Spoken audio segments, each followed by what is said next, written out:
Hey learners, this is Gaurav Sharma and you are watching my YouTube channel विज्ञान का ज्ञान। तो आज जो हम लोग बात करेंगे उसमें हम बात करेंगे क्लास 10th के एक चैप्टर की केमिकल रिएक्शंस एंड इक्वेशन। वैसे अगर देखा जाए तो ये चैप्टर काफ़ी छोटा सा है, लगता है ऐसा, और काफ़ी इजी सा लगता है, लेकिन अगर हम देखें ध्यान से तो ये एक ऐसा चैप्टर है जो पूरी क्लास 10th की केमिस्ट्री का बेस है। तो जितने भी आगे के चैप्टर्स हैं आपके, चाहे आगे वो चैप्टर सेकंड हो, थर्ड हो, फोर्थ हो या फिफ्थ हो, they are based on these chapter chemical reactions and equation. तो अकॉर्डिंग टू दिस चैप्टर हम लोग इसमें various types of chemical reactions और इक्वेशंस के बारे में पढ़ते हैं कि वो रिएक्शंस बनती कैसे हैं एक्चुअली, और बैलेंसिंग कैसे करते हैं रिएक्शन को, कितने टाइप की केमिकल रिएक्शन होती हैं।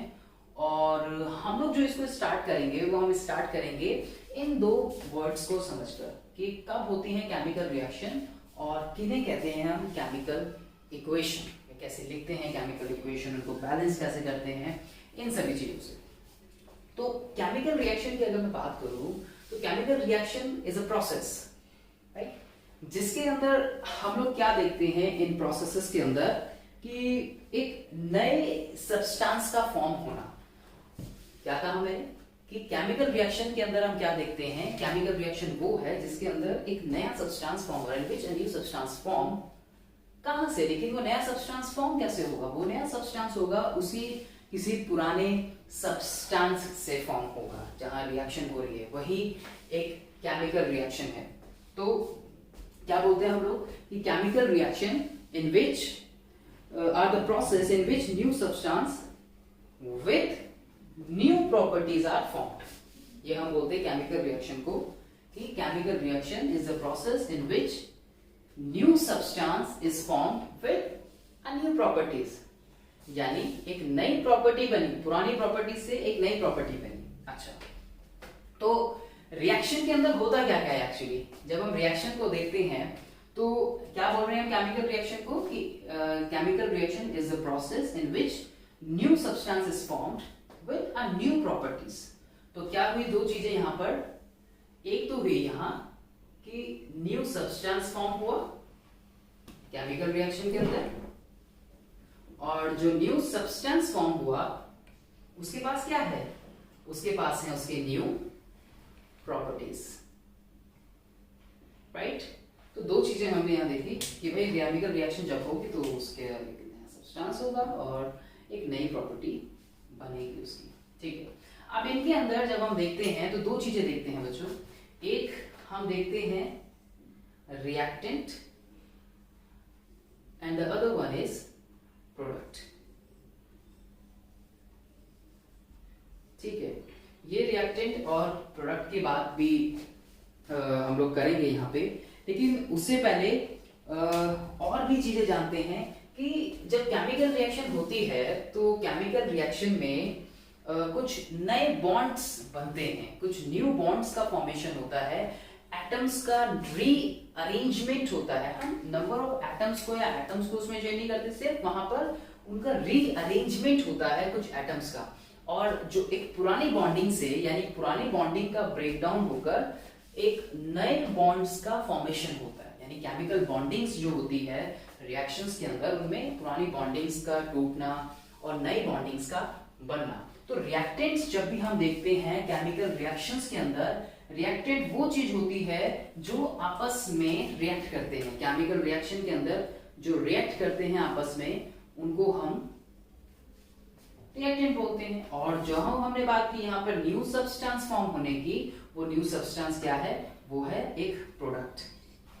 तो जो न्यू सब्सटेंस यहाँ पर बना उसको हम क्या बोल रहे हैं, प्रोडक्ट बोल रहे हैं। तो एक और नई चीज कि रिएक्ट जो कर रहे हैं वो रिएक्टेंट, और जो प्रोडक्ट है वो न्यू सब्सटेंसेस जो फॉर्म हो रहे हैं यहाँ पे, ठीक है। तो जब भी आप देखेंगे, आप कोई भी रिएक्शन देखते हो तो उसमें दो चीजें देखते हैं हम, एक देखते हैं उसकी लेफ्ट हैंड साइड और दूसरी हम देखते हैं उसमें राइट हैंड साइड। जैसे मैं आपकी बुक की ही एनसीईआरटी की पहली रिएक्शन है कि हमने suppose we have a magnesium ribbon, और मैग्नीशियम रिबन, ठीक है, we have suppose magnesium we have, और हमने क्या किया, उस मैग्नीशियम को, रिबन को एक्चुअली हमने बर्न कर दिया in the presence of oxygen. तो जब हमने उसे बर्न किया तो बर्न करने पे यहाँ पे क्या होगा कि ये है एक रिबन की फॉर्म में, ये है एक रिबन की फॉर्म में, और ऑक्सीजन आप जानते हैं कि ऑक्सीजन तो है ही gas which is essential, which is much needed for combustion. अब यहाँ जब ये रिएक्ट करते हैं तो मैग्नीशियम ये फॉर्म करता है मैग्नीशियम ऑक्साइड को,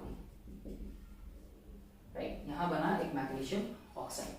अब एक चीज और, जब भी रिएक्टेंट और प्रोडक्ट आपस में, जब भी रिएक्टेंट और प्रोडक्ट को हम लोग कंपैरिजन करते हैं तो इन रिएक्टेंट और प्रोडक्ट की जो प्रॉपर्टी होती है एक दूसरे से एंटायरली डिफरेंट होती है, एंटायरली डिफरेंट प्रॉपर्टीज आपको देखने को मिलती है इसमें, एंटायरली डिफरेंट, दोनों की जो प्रॉपर्टी होती है रिएक्टेंट और प्रोडक्ट की एक दूसरे से। अब जैसे मैं देखूं यहाँ पर मैग्नीशियम के बारे में, आप जानते हैं मैग्नीशियम एक मेटल है, और हम देखते हैं कि इस मेटल की जो प्रॉपर्टी होती है यूजुअली कैसी है, वो हार्ड होती है, और ऑक्सीजन एक गैस है, और जब यहाँ हम देख रहे हैं तो मैग्नीशियम ऑक्साइड जो एक बनेगा, ये बनेगा यहाँ पर एक पाउडर की फॉर्म में या ऐश की फॉर्म में, तो ये एक पाउडर है, तो यहाँ पाउडर और यहाँ एक ये मैग्नीशियम एक मैग्नेटिक प्रॉपर्टी वाला रिबन के फॉर्म में, तो इन दोनों की जो प्रॉपर्टी है एंटायरली एक दूसरे से बिल्कुल डिफरेंट होती है। तो ये आप देखते हैं केमिकल रिएक्शन है ये एक। हम केमिकल रिएक्शन के अंदर और क्या क्या चीजें देखते हैं, और इक्वेशन हम किसे बोलते हैं केमिकल रिएक्शन में, हमने देखा कि रिएक्टेंट हो गए, प्रोडक्ट हो गए, और न्यू सब्सटेंस फॉर्म हो रहे हैं विद न्यू प्रॉपर्टीज, ये केमिकल रिएक्शन है। पुराने बॉन्ड्स जो है वो टूट रहे हैं, नए बॉन्ड बन रहे हैं, एटम्स का रीअरेंजमेंट हो रहा है, एटम्स की रीअरेंजमेंट वाली बात हम लोग आगे करेंगे। तो इक्वेशन की बात जब हम करते हैं तो देखिए मैंने यहाँ पे एक ये लिखा है, एक इस टाइप की जो इक्वेशन है, ये एक इक्वेशन लिख दी मैंने, इसको हम बोलते हैं वर्ड इक्वेशन। ये जो लिखी है पूरी, इसे हम बोलते हैं word equation, word equation, word equation.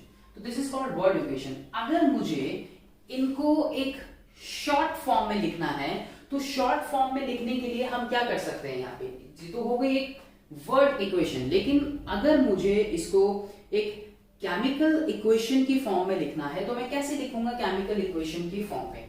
तो मैं यहाँ केमिकल इक्वेशन की फॉर्म में लिखने के लिए हम यहाँ सिंबल्स का यूज करते हैं, राइट। तो सिंबल्स जैसे मैं देख सकता हूं, मैग्नीशियम का सिंबल होता है Mg, और ऑक्सीजन के लिए हम लिखते हैं O2, और यहां हम लिखते हैं MgO। ये एक केमिकल इक्वेशन हो गई और ये एक वर्ड इक्वेशन हो गई। This is called word equation and this is called chemical equation, chemical equation. तो ये हो गई हमारी एक केमिकल इक्वेशन। ये अभी बैलेंस नहीं है एक्चुअली, तो बैलेंसिंग हम लोग सीखेंगे अभी, बैलेंसिंग किसे कहते हैं। तो ये एक डिफरेंस है यहाँ, एक वर्ड इक्वेशन और एक केमिकल इक्वेशन के अंदर। तो ये रिएक्शंस जो है हम लोग देख रहे हैं इनमें केमिकल रिएक्शंस को, और सिंबल्स से हम लोग यहाँ रिप्रेजेंट कर रहे हैं इन एलिमेंट्स को। ये जो एलिमेंट है मैग्नीशियम हो गया, ऑक्सीजन हो गया, यहाँ हमने इनको सिंबॉलिक रिप्रेजेंटेशन दी जिससे कि हमारी एक ये केमिकल रिएक्शन बनी। तो और भी चीजों का हम यूज करते हैं केमिकल रिएक्शंस के अंदर इनकी स्टेट बताने के लिए, चाहे वो सॉलिड स्टेट हो, लिक्विड स्टेट हो, या गैसियस स्टेट के अंदर हो, या एक्वस स्टेट के अंदर हो। Like S is represent solid, आप देखते हैं रिएक्शन के अंदर जब हम इनका यूज करते हैं। और गैस जब आप देखेंगे किसी एलिमेंट के बीच में या किसी सिंबल के बीच में यहाँ G लिखा होगा तो इसका मतलब है वो गैसियस स्टेट में है।